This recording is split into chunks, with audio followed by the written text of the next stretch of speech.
Hey friends, welcome to Shifting Culture. This show exists because of you, your curiosity, your care, your belief that deep, honest conversations matter, and it's also sustained by you. We're listener supported, which means that if you find value here, you can help keep it going. For as little as $5 a month at shiftingculture.substack.com, you'll get ad-free early access episodes, bonus shows, and reflections I don't share anywhere else. It's more than support, it's partnership. And I'm grateful you're here. So go to shiftingculture.substack.com and subscribe for as little as $5 a month. And now, on with the show.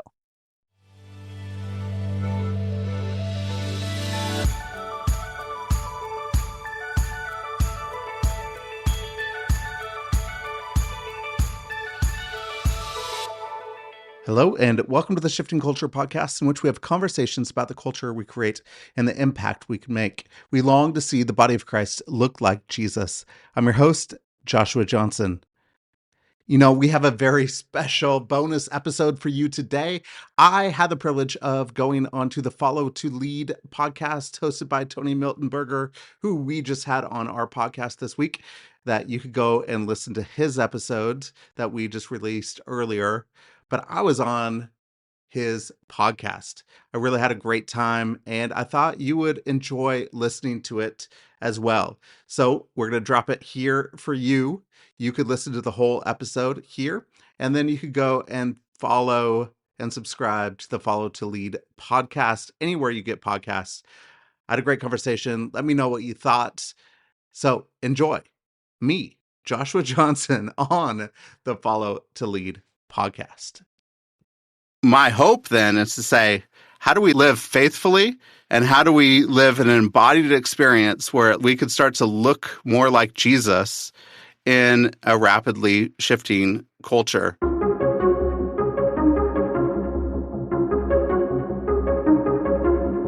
Hey everybody, welcome back to the Follow to Lead podcast, a Christian leaders podcast powered by EBEB Solutions, energy benefits for every business. Go to ebebsolutions.com today and get your free energy audit. Tell them Tony sent you. Friends, today on the podcast, Joshua Johnson. Joshua Johnson is a longtime podcaster. He's got over 280 episodes, spent 7 years in the Middle East. He's an expert at seeing the kingdom of God in the world around us. He's got an incredible platform called Shifting Culture. We have an awesome conversation about what it means to lead in the church. We have a dialogue around what it means to the right yeses and the right nos, all the good stuff that I know you guys love. You're absolutely going to appreciate and love this conversation with Joshua. Also, I got to be on his podcast, so we're going to do what's called a feed drop, and that is where later on this week, I'm going to give you a bonus episode of me on his podcast, and he's going to do the same on his platform. I'm so excited to see what happens when kingdom-minded people work together. If there's anything I can do for you, don't hesitate to let me know. You can text the word BOLD, B-O-L-D, to 66866 and be a part of our weekly email list. Learn more about our membership community and ways to continue to lean in to what it means to be one of the bold ones. As always, thankful for you. And now, without any further ado, here's my conversation with Joshua Johnson. Hey, everybody. Welcome back to the podcast. I'm so excited today to have fellow podcaster and coach Joshua Johnson. Joshua, thank you so much for agreeing to be on the podcast. Tony, it's a pleasure to be here. Thanks for having me. We did something pretty rare. We had a pre-call, yes. Which as we were just getting to know each other. And one of the things that I learned about you, that you have your hand in so many different things, whether that's from helping catalyze movements or to the coaching, to the podcasting. So I'm always curious, how would you describe the calling that God has placed on your life? I think my calling is to see the kingdom of God come on earth as it is in heaven, in any way that I can. But for me personally, and the part that I play in that, the one thing that I have been called by God in prayer is a playful collaborative.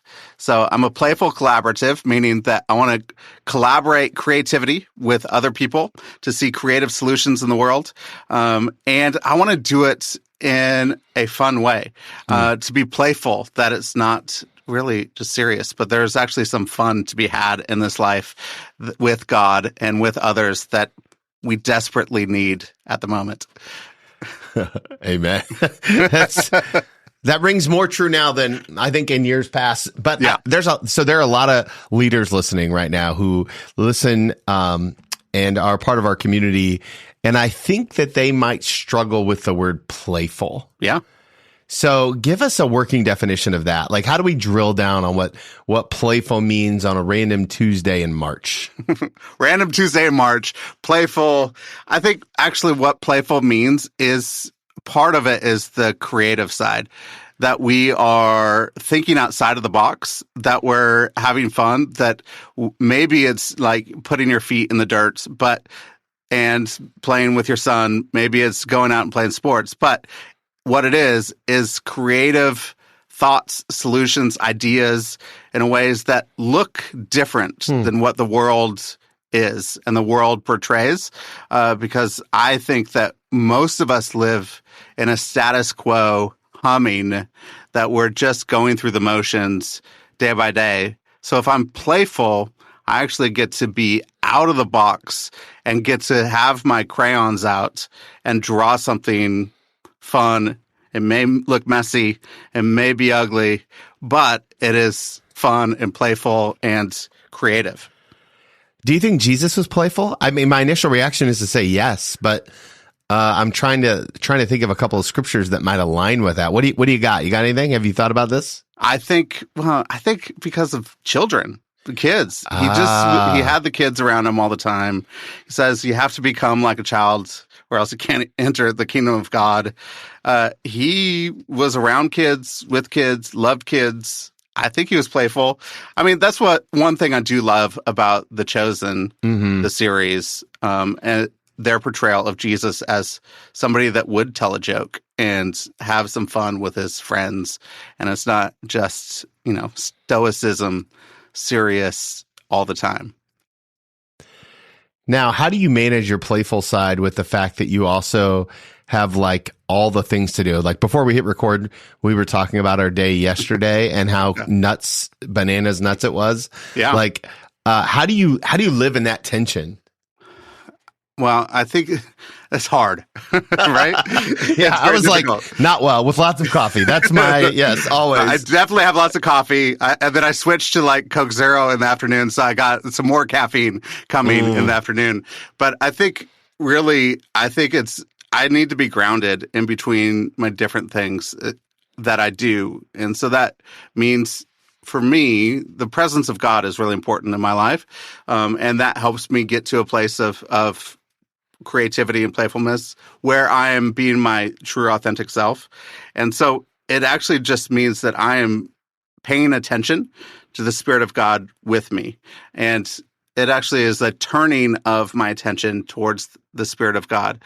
And I could do that in a second or two. And that actually helps ground me into who I am as somebody that was actually made in the image of God. And I think is part of my full humanity. And it brings me into being a real human instead of trying to strive to be something someone else thinks that I am. Because that's the thing that really I could get caught up into, is I want others to see me as successful, as good, as, and if I could be human and say, it's actually not about them, it's about what I could produce from who I am as a grounded human self, then that's the thing that makes all the difference. Yeah, one of the things that we say around here a lot is that if you're not dedicated to your disciplines, you'll be destroyed by your distractions. Yeah. And so I would love to just steal any good practices from you that you have to give us. Like, what are some of the rocks of your daily disciplines or practices, weekly, monthly, yearly, whatever? What can we steal to make our lives better? That's really what I'm asking. I think Sabbath is really important. And so Sabbath rest is a huge thing. And Sabbath, it comes not just from a place of I deserve rest because I worked really hard. If you look at the creation story, humans were made on day 6. Sabbath rest was day 7. Humans started with rest. They started with a place of rest, and not a place of striving to get to that rest.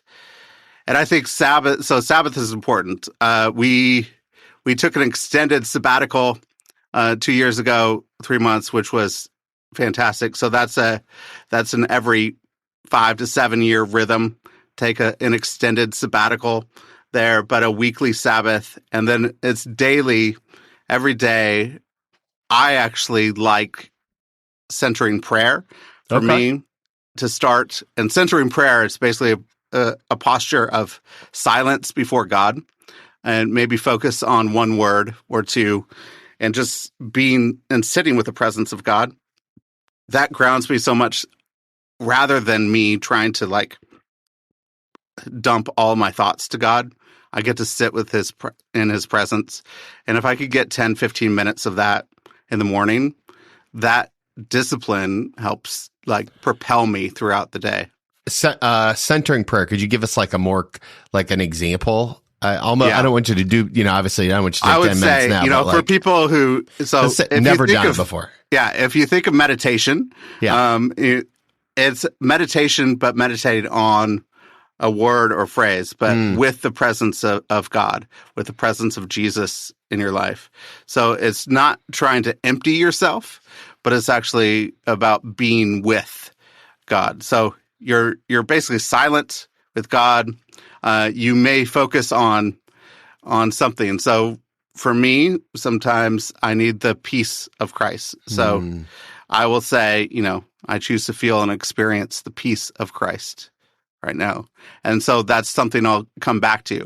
And if I have thoughts that wander, I go back to that phrase. I choose to feel and experience the peace of Christ. And so I'm just sitting there in the presence of him. And that's really helpful for me.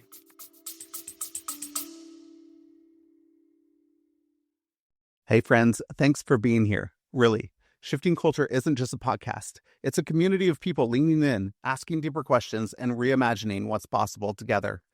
If the conversations here have meant something to you, would you take a moment to leave a rating or review? It helps others find us, and it's one simple way to support the show. You could also find more at shiftingculture.substack.com. That's where you'll get ad-free, early access episodes and some things I only share with subscribers. And if you got a creative project stirring in you, something that needs to be told, shaped, or shared, I'd love to walk with you in that. That's what we do at Shifting Culture Productions. Thanks again for listening. Let's get back to the episode. Yeah, I have a friend of mine who was on the podcast, Carlos Whitaker, a couple times, and he says that we have to pray the promise, not the pain. Yeah. And true. So I think that idea about centering in the promise, and because I like to be so practical about it, this is something that you could easily do in the car. It doesn't have to be eyes closed. Like you could just turn off the radio or the Spotify and just while you're driving, you could just say those words over. There was a whole season of my life where I used to quote Hebrews and say, "What can mere mortals do to me? What can mere mortals do to me?" Right? Like that. That's so that good. kind of idea. Yeah. So I love that. You have been podcasting a really long time, 280 episodes. Yeah. What have you learned about yourself in 280 episodes? That's like macro. Obviously, that's an unfair question because there's so many things, but what are your big takeaways? I'm interested in genuine, authentic people. I could tell when I'm having a conversation with somebody if they're being themselves authentically or if they're trying to sell something. And so people don't come on podcasts to sell things, do they? But the goal is, for me, is even if they do come on to sell something, which, this is the way it you happens, get people on right? podcasts. Yeah, that's right. It happens, right? We help people sell books. Yeah, that's what exactly. we do. Podcasts are about that. Yeah. But if I could get to a place of genuine love, acceptance, authenticity, and vulnerability, that's where I want to get to. Because that's what's interesting to me, is to know who you are, what you love, what you care about. And for me, within the podcast space, It's how do we get from an idea, and this is the hard thing in a podcast, is how do you get to from knowledge and idea to a true embodied experience? And this is what I'm trying to do on my podcast, is figure out how do we actually experience this, live this, and do this, and not just know about this? Because this is the problem with podcasts. I love podcasts. I'm a podcaster. I love interviews. But if it just stays within the knowledge bank, and if it just stays within good words and you go, oh, that was great, and you forget about it, then what good is it? Like, I didn't do my job, and the person I have as a guest didn't do their job either, because then it was kind of worthless. I think it was just more knowledge. Or and you could go to Chat right? GPT for more knowledge. You know, Right. you don't need. Yeah. That's so fascinating, right? I have a friend who always says, information plus application equals transformation. Yeah. And I even like to take it a little bit further. Information plus spirit-led application equals transformation. As Christians, right? We need to be spirit-led in that process. Yeah. Do you have a favorite episode? So let's say somebody was like, okay, Joshua, like I'm in, I want embodiment. What episode do you think is like the one that you should go to of like, this is what I want every podcast to be like? I think one of the most transformative episodes is probably my latest with Jamie Winship. It's called Receiving Your True Identity. He has incredible stories. He's been in the Middle East. I used to live in the Middle East as well, work with Syrian refugees and with my wife. And we met Jamie when we were living in the Middle East. And he has such great stories, but he goes into a place where anybody could access the voice of God, the Spirit of God, and they could receive their true identity from him. And I think that is really transformative and helpful for a lot of people to stop believing the lies that people consistently believe in and receive the truth of who they are from God. That one has been very popular and lots of feedback. People love it. That's awesome. I love that. Yeah. I wanted to talk about your time in the Middle East and Asia. Yeah. Right. You spent 7 years, right, working in that field. How does somebody stumble into that? It's not like, today feels like a good day for me to resettle my whole life into the Middle East. How did you end up there? There's two things. One, I was fumbling through my 20s to try to figure out who I was. Preach. And my 30s. And 30s. I knew that I wanted to do something with God, but I never articulated it with. I always articulated it for. And so I was trying to figure it out on my own. Wait, say that again, because I don't want anyone to miss that. That is a nugget and a half. Say that again. I said, I always articulated my life for God instead of with God. And what's the difference? I mean, the difference was this. When I was thinking about for God, I was trying to figure out my identity, my ministry, my work, all on my own, and then saying, God, is this enough? Is this what you want? And it was a striving relationship and almost a transactional relationship with God. When I'm saying, hey, I'm doing this for you, I'm doing this for you, I'm doing this for you, what are you going to give me? And instead, I remember at this point, I was in South Korea. I was teaching English and working at a church in South Korea. And for some reason, I was done with that life of trying to strive for God. And I remember getting on my knees and weeping and saying, all right, I'm done. Jesus, you are Lord now. I want to be with you and I want you to lead. That was the moments when my heart started to come alive for Arab Muslims. And it's weird to say, like, I'm sitting in South Korea. How many Arab Muslims are there? 0. Yeah, there are no Arab Muslims. I was like, I don't think any. I think it's pretty empty, probably. It's pretty empty. And so I just started reading and doing things of like, and my heart was like stirred towards Arab Muslims, which is a strange thing. I never thought of Arab Muslims before that time. 9/11, That was probably the day I thought of Arab Muslims. Wow. And that was it. 6 months later, I was trying to find a woman. And so I got on eHarmony. And I saw this cute girl, cute profile. I wrote to her. I said, hey, what's up? What's going on? I don't remember what I said, but I said something great. And she responded. And she said, hey, I just want you to know that I want to live and work in the Middle East. And if you're not up for it, we don't even have to talk. Wow. And so it took me a week to respond to her. Because you were just shook. I was shook. I was like, okay, God, you've been saying stuff like this to me for 6 months. If I say yes to her, that means I'm saying yes to you. Wow. And so it was a huge deal just to respond to an email. It just meant like, okay, I'm willing. At this point, did you know that you were going to marry her? You're like, no, this is. I had no idea. But like, also, like, God is like, just told you. Yeah. Yeah. Okay. Keep going. Sorry. I had no idea. Okay. And so I said, yeah, I'm up for it. Let's talk. And so that ended up being my wife. We met back in Kansas City where she was living. And so I came to fly out, moved to Kansas City. We got married about, 9 months after that. And then on our 1-year anniversary, we got on a plane and moved to Jordan. So you spent extensive amount of time overseas. We haven't talked about this yet, but I was in the Army for 14 years and I was deployed from 04 to 05 in Kuwait. Yeah.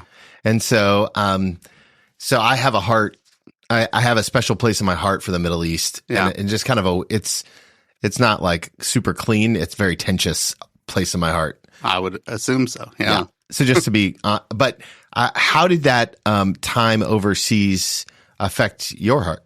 Like, how did it impact you? It moved me to a place of seeing people for transaction, like I was viewing my relationship with God, or like objects of ministry, to a place of genuine, deep friendship. And so it moved me from seeing a mass of people to seeing Hassan and Ahmed and Mukhtar and the friends that I loved and cared for.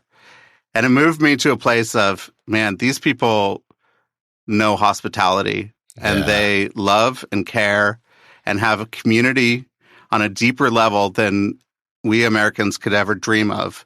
It's crazy how wonderful their dependence on each other are in community, how their welcome and acceptance to foreigners and people on the streets and people that don't have a place, that they will just welcome anybody into their home.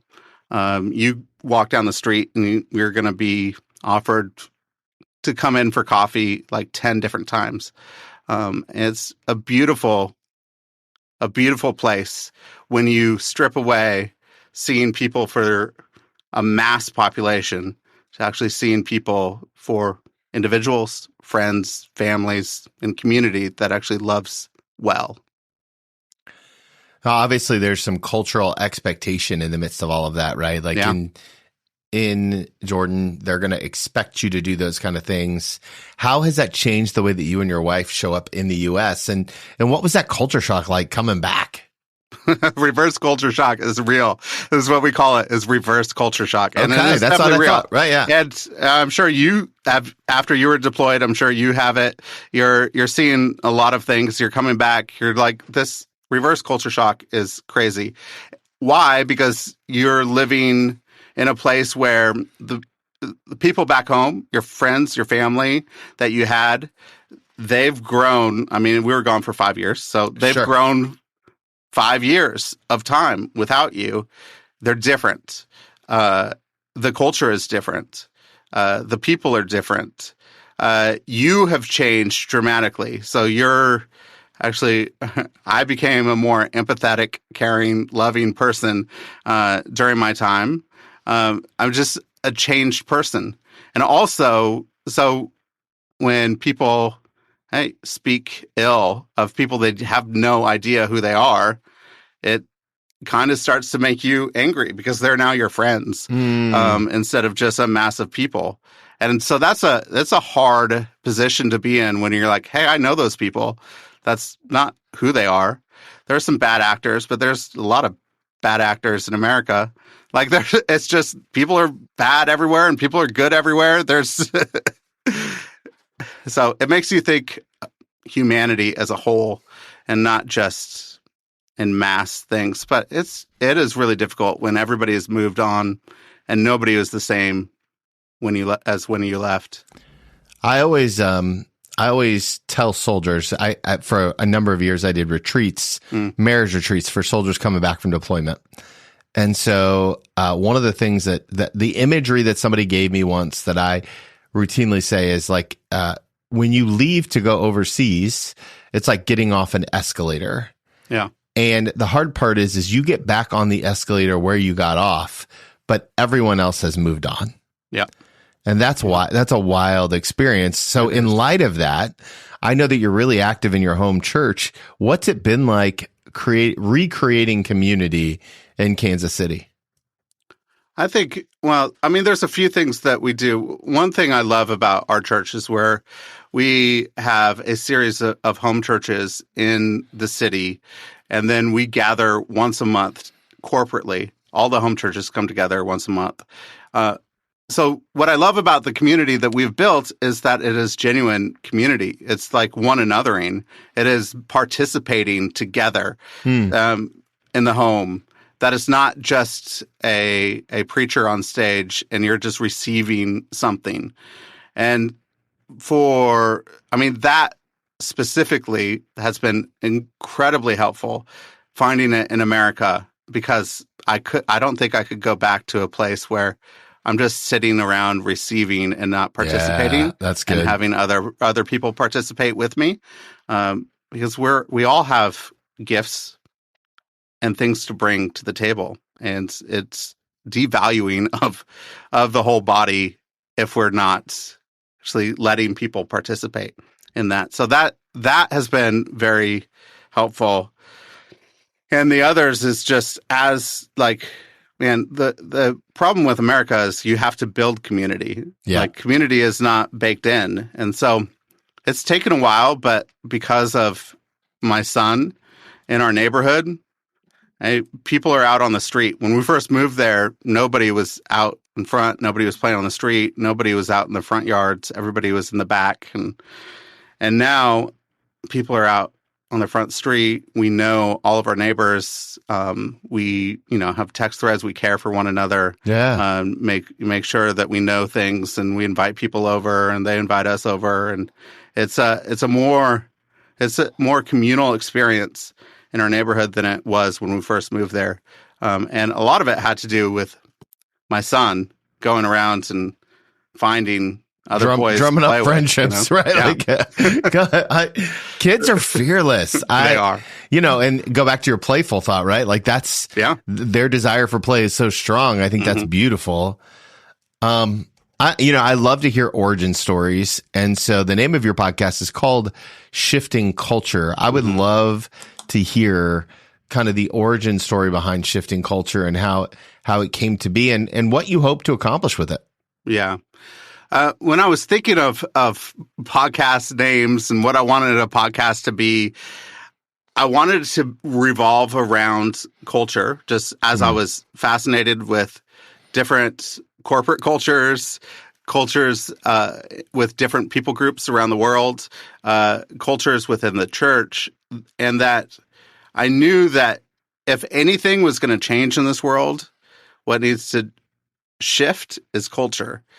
And so that's the big thing. So that's our part to play in it. Yeah. If we want to bring about something that holds our core values and who we are, we actually have to shift culture and not just have nice words on a placard, on the wall in the business and go, this is what we believe. But we actually have to shift culture to bring about the change we desire to see.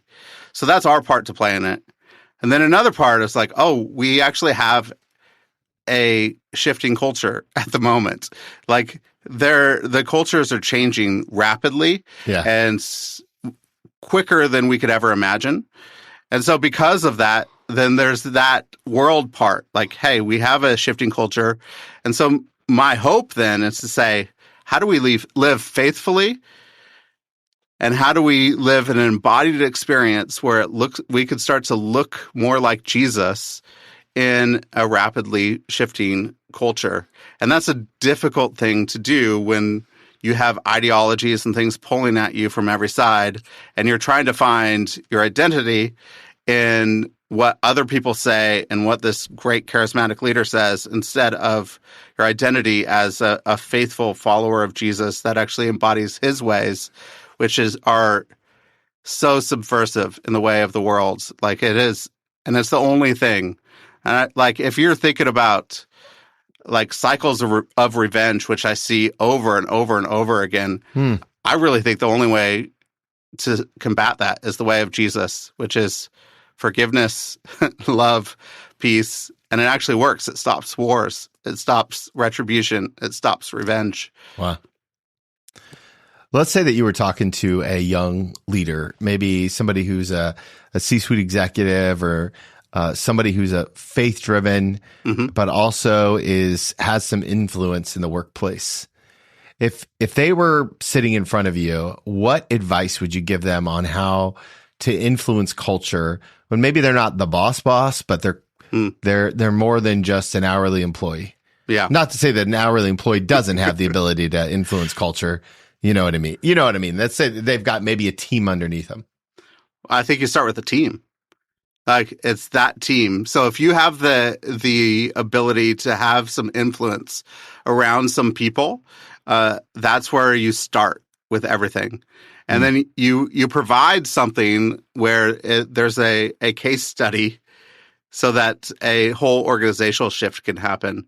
You can say, this team is operating in this way, and we could actually see results from this.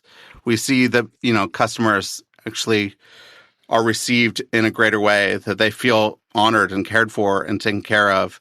We see, this value that is actually being lived out actually makes our organization better.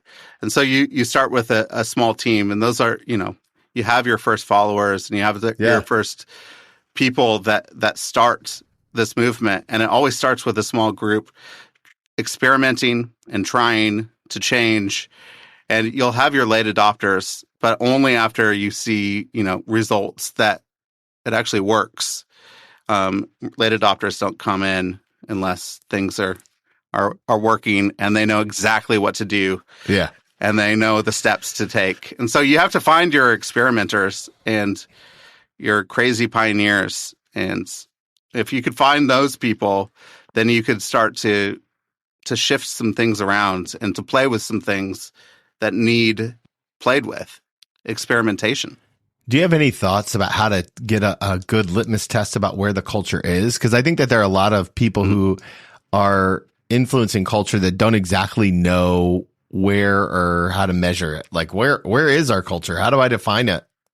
Well, it starts with what you are measuring. Your culture becomes what you measure. It's the stories that you tell. It's the things that you value. So whatever you value goes to the top of what you talk about. You have perceived values, right? Some things that are written down on a wall, like these are our values, but you have your actual values. And your actual values are the things that you talk about. And so you could go back and see, hey, these are the things that we measure. These are the stories that we tell. These are the people that we promote. These are the people that we elevate and share their story. And if you look at those things, you could look back and go, oh, those are the things that we actually value. Yeah. That's where our culture is. That's who we are our lived life and reality. And it's not actually the values that we want to hold. And so that means if you want to shift and change, you have to change your stories. You have to promote and elevate different kinds of people. You have to measure success a different way. that it can't just be about dollars and cents. Like if it's just money, that's going to be the value, and that's going to be your culture. So you have to figure out, what else are we measuring? Where can we be faithful to what we have been called to do?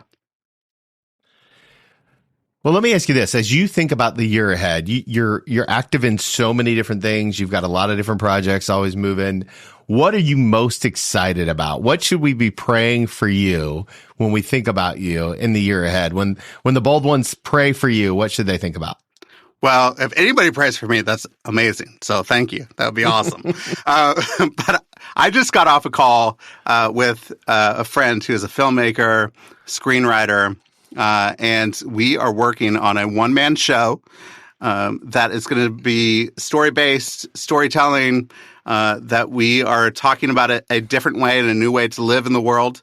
And that's one big thing that I'm working on, is that I will be performing. Oh, snap. Look out. The show. If we don't get Denzel Washington, I will be performing. I like it's either Denzel or you. That's it. Exactly. Those are the only two options. I mean, they're the top two options, obviously. Yeah. Never doubted it. I want to do that and then do a podcast tour on the back of it, do some live podcast interviews. So do an hour-long show, intermission, podcast tour with live interviews, and tour that around. And so that's a big thing and a big dream. Mm-hmm. And hey, I just had it in my heart for a while to do it, and I pulled the trigger earlier this year, and we're doing it. It's getting close. I love it. It's good. And where can people go to find you all over the interwebs? Make sure they don't miss out on the one-man show and the podcast tour and all the things that Shifting Culture Podcast is doing. Yeah. So you go to shiftingculturepodcast.com or find us on social media at Shifting Culture Podcast. Or you can find me on social media as well, Joshua. Like, I think on Instagram, I'm like Joshua R. Johnson 46 or something. But if you go to Shifting Culture Podcast, I'll post more there, and then you can find my handle. Links everywhere. You have links everywhere. I have links everywhere. So it's good. Good. I'm there. You have an email list too, or no? Yeah, I have Substack. You find me on Substack, and that's where list goes, shiftingculture.substack.com. Yeah, so I'm writing a lot on Substack lately. I'm doing a lot of reflections on our episodes, which has been a lot of fun, and then doing some random like poetry, creative stuff, and throwing that out there. And it's been a lot of fun.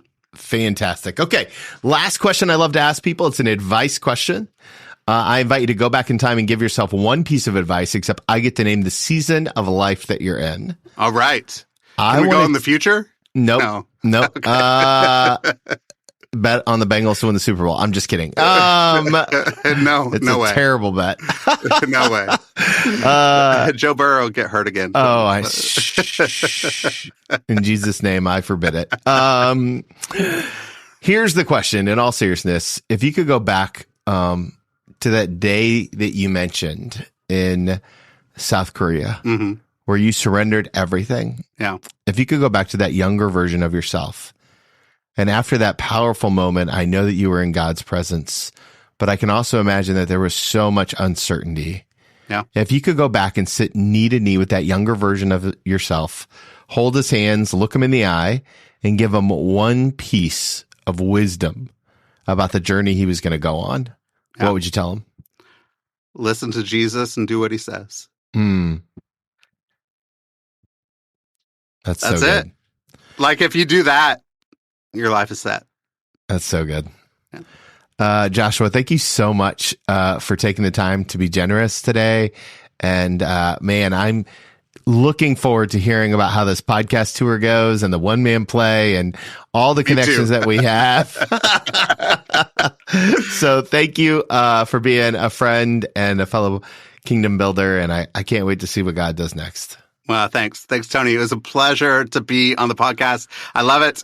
You're doing a great job with what you're doing, and you have some phenomenal guests. And so the nice thing about me as a podcaster, if I look through who you have as a guest, I'm like, I'm a little jealous, but I shouldn't be jealous. So don't be jealous. So it's good. So you're doing a great job. Thank you. Thank you. Congratulations by making it to the end of today's podcast. You are now officially one of the bold ones and part of the end of the podcast club. I would love to hear from you. What did you learn? What were your big takeaways? You can email me, tony@twmilt.com. I would love to hear from you. Some of my takeaways were about embodiment, Sabbath, what it means to lean in, to saying yes to bold adventures. I absolutely love this dialogue with Joshua. And remember to check my episode out. That'll be dropping later this week as a bonus episode. So thankful for these kingdom-minded collaborations. And I'm thankful for you, the bold ones. Thanks for being a part of our community. You know, if there's anything you need from me, I'm embarrassingly easy to find. Tony@twmilt.com or on Instagram @twmilt. Remember, guys, if you want to follow Jesus, you must be willing to move.